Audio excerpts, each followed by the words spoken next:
Okay, we're talking to longtime Ray County track coach Stephen Holder. Just finished Chase Shoal winning the state decathlon for the second year in a row, defending.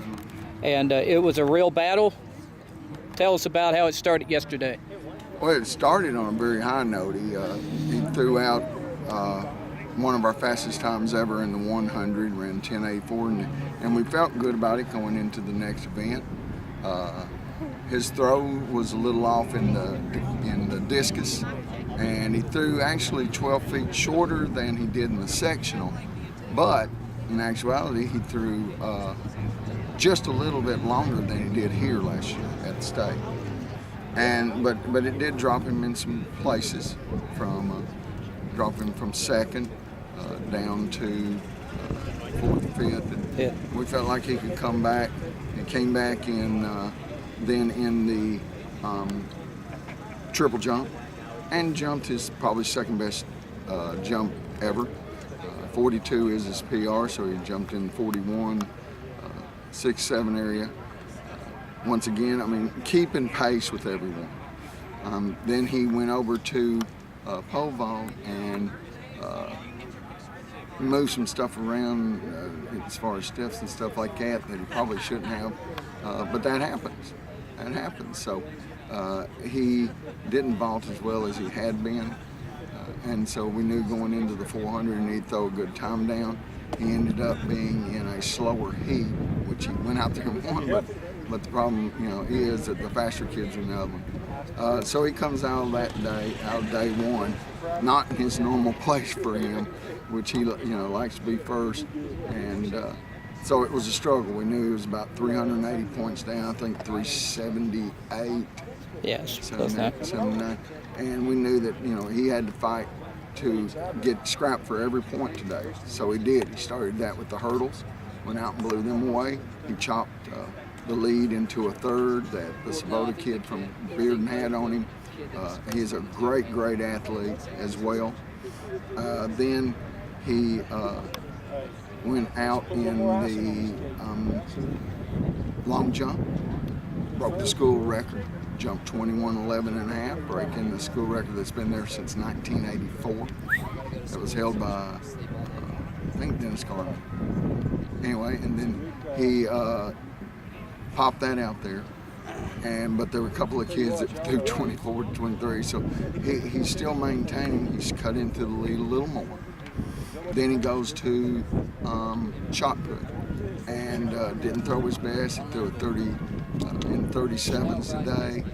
Two young men threw 44, one threw 44, the other one threw 42, 45. So 45, 44 almost 45, and 41 almost 42. Yeah, and so he slipped a little there, but he didn't really slip from the young man who was in first place.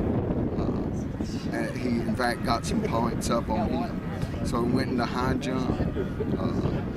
He didn't jump his best. 6'2" is his PR anyway, 6'3" area, and he jumped 6 feet today. But still, that was good enough to tie for first in the high jump with a lot of points. But again, the young man from Bearden maintained and had jumped at 5'10". So the points difference again was just whittled a little. So he goes into the very last event of the day, the 1500 meter, and this is the reverse of last year. Last year it was how much can I not get beat by to end up first because he had the injury. And this year it was how much have I got to beat him by. And I said, if you beat him by 20 seconds, you're 108 points down. If you beat him by 20, you win the state. And the young man, like I said, Sabota's a great athlete. And we just didn't know what he'd throw at us. And Chase went out, set early pace, and ran his first 400 in a really good split for what we were working on. And then came back through for the second 400 with 700 to go, and had built almost 8-second lead. And then by the time he came back to me with 300 left at his 1200 mark, it was at 20 seconds. But I knew the other young man would make a surge, because that's where I yelled at Chase, you got to run your 300 hurdles. And luckily there weren't any hurdles, because I don't know if he'd have gotten over one. But he did. He threw it out there, and he ended up winning by, I believe, around 34 seconds, beating Sabota by that much, and secured the victory. So, you know, it was just a gutsy performance all day. We knew that he was just going to have to whittle at the lead. My adage for all this is, you don't eat an elephant in one bite. You got to start nibbling at the tail and work your way up. So he did. He gnawed on that elephant all day long, and finally, you know, in the adage I use, he grabbed it by the trunk at the end and slammed it down. So he did a great job.